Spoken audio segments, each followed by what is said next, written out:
To order, I want to say again, congratulations to all the new elected or re-elected members to see you here on the screen, and I'm looking forward to meeting you in person. Hopefully, we will have our very next meeting in early January that we will be discussing some of the issues in more detail. And I also want to say welcome to Gary Begg, Minister, for thank you for substituting Janet Rutledge, who cannot be here with us because of some personal issues. Thank you so much for being with us today. So again, this is welcome everyone. This is the first meeting of the Legislative Assembly Management Committee in the 43rd Parliament.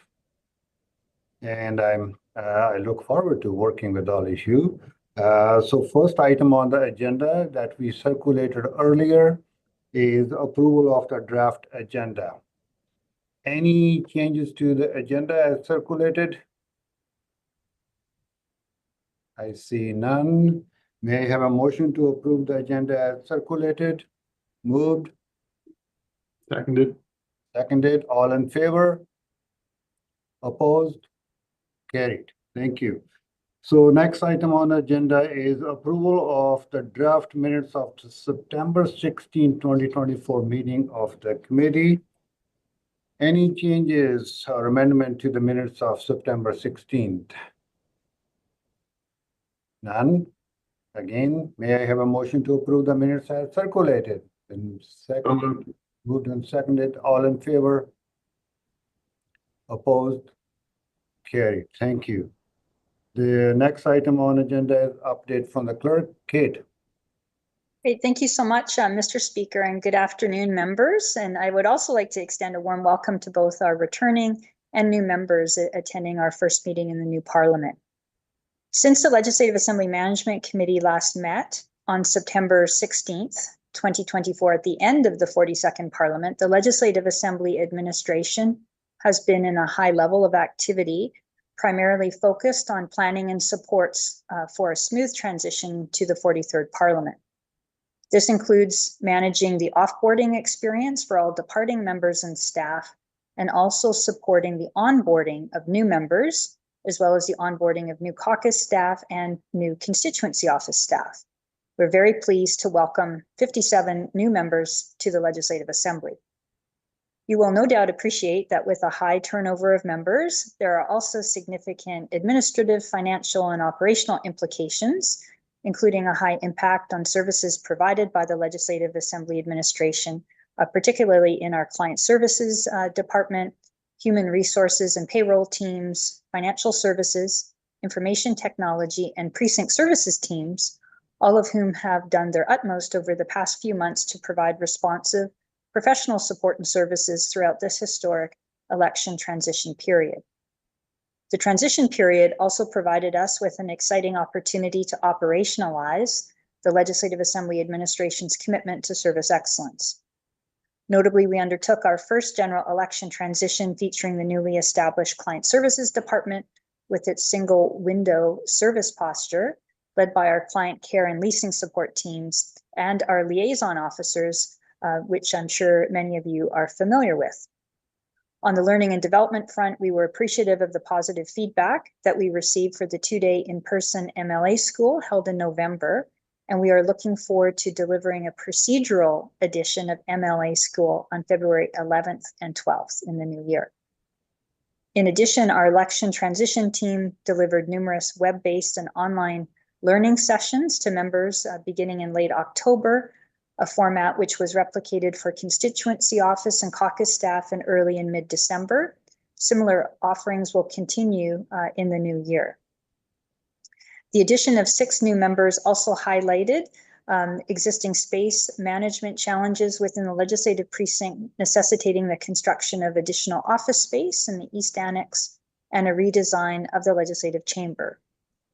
The chamber project, which included reconfiguration of all desks, rewiring of audio and broadcast systems, and some construction over the summer months, was completed on time and I'm pleased to say under budget. Reflecting the administration's commitment to continuous improvement, we look forward to inviting all members' feedback in the new year with the distribution of a survey from an independent third-party survey administrator, Malatast and Associates. We'd sincerely appreciate your participation and feedback as we seek to continuously improve and refine our election transition planning and processes for the future. As ongoing transition-related work related to onboarding, constituency office leasing continues at this time, it is our intention to bring forward a fulsome report on all election-related activities to your next meeting in early 2025. In conclusions, I would just simply like to express my heartfelt gratitude and appreciation to all of our staff who have supported and continue to support the transition to the 43rd Parliament. On behalf of my executive team and all employees of Legislative Assembly Administration, we look forward to working with you in the new Parliament. That concludes my remarks, Mr. Speaker. I'm happy to answer any questions that members may have. Okay, any discussion or questions for Kate? Don't see any. Thank you so much. Let's move on to item number 4 then, Capital City Living Allowance Amendments. Again, Kate, your floor.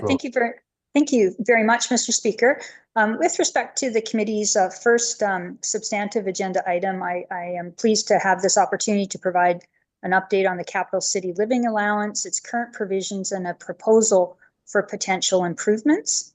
This is particularly relevant given the unique commuting challenges faced by members representing certain electoral districts, not only outside of the Capital Regional District, but also within the Capital Regional District, also known as the CRD. As members know, the Capital City Living Allowance is an annual allowance available to members who represent districts defined currently as outside of the Capital Region. It helps reimburse members for costs associated when staying in Victoria for their parliamentary duties, whether that be for hotel accommodations, renting an apartment, or covering some of the costs of maintaining a secondary residence here in Victoria. Under the current system, CCLA, or the Capital City Living Allowance, also known as CCLA, eligibility is based on the electoral district that a member represents. Specifically, it applies currently to those representing districts outside of the CRD and excludes the 8 districts within the Capital Regional District, or the 8 electoral ridings, I should say, within the regional district. While the Capital Regional District is made up of multiple electoral districts, it is very large. It spans over 2,300 square kilometers and includes up to 70 islands. This size means that some members who may live in smaller or remote communities within the Capital Regional District could face significant and challenging commutes to Victoria. Given the distinct geography of these areas, the current system, which is based solely on electoral district designation, may not fully address the practical challenges that members face with respect to fulfilling their parliamentary duties. So this afternoon, we brought forward for your consideration a proposal to change the eligibility for CCLA to address these challenges and better reflect the commuting realities faced by some members. So the decision before you today is to consider the following changes. First, a distance-based eligibility. So that the proposal is that eligibility for the CCLA should be based on distance from the precinct here in Victoria rather than simply the electoral district as represented. Specifically, if a member's primary residence is 40 kilometers or more by road or ferry from the precinct, they would be proposed to qualify for the allowance. The proposal also provides some discretion with respect to the Speaker's authority to approve eligibility for a member who may not otherwise be eligible if the member has a health-related or accessibility need, which requires secondary accommodation in Victoria while undertaking parliamentary duties. The third component is an extension for exceptional circumstances where the Speaker would also have discretion to extend coverage for hotel stays in those instances when a member who is not typically eligible for CCLA is unable to return home due to exceptional circumstances. The estimated financial implication if all provisions were utilized to the maximum extent, which is foreseen within the decision note, the proposed or the estimate of the proposal cost per fiscal year could be up to $60,000.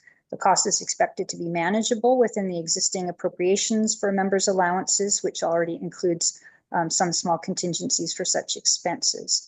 So the options that are brought forward in the decision note are to make no change, to maintain the status quo, to approve all proposed changes, as I've summarized. It would be proposed to be retroactive to October the 20th, 2024, providing immediate relief to members who are facing commuting challenges. Or option 3 would be to approve some of the proposed changes, and we'd be happy to receive your guidance and answer any questions that you may have on this proposed agenda item.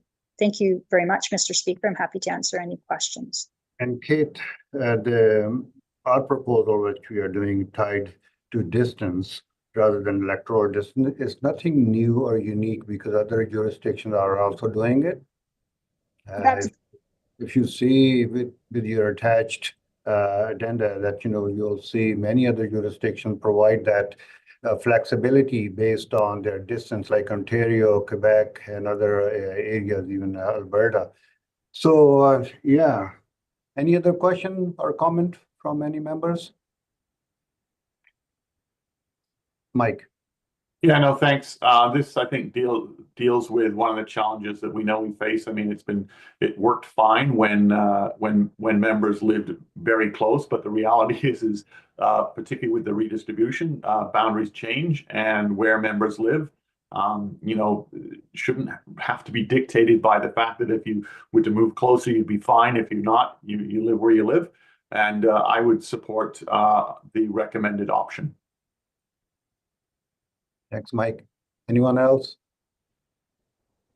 If not, the motion that is being proposed, and I will read, that the capital city living allowance provisions in the Members' Guide to Policy and Resources be amended as presented, retroactive to October 20, 2024. So that's the motion. If that's okay with members, I need a motion to approve this motion. So moved. It's been moved, seconded. All in favor? Opposed? Carried. Thank you. All right. Next one, we have to deal with a personal matter, so we are going to go in camera. So may I have a motion to proceed in camera to consider personal matters? When moved? So moved, yeah. Moved and seconded. All in favor? Opposed? Carried.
session. Let's see the hands.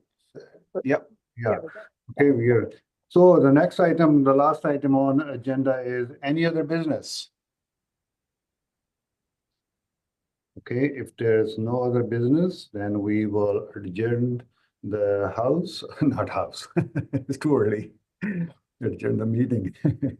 Yeah, so now before we do that, I just want to say, have a wonderful Christmas, holiday season, Happy New Year. Be safe. What we have seen with some of our colleagues in the last few weeks and, was not very helpful. So please continue to work together, be safe, be happy. So now we need a motion to adjourn the meeting. It's been moved. Seconded. All in favor? Opposed? Motion carries. All right, all the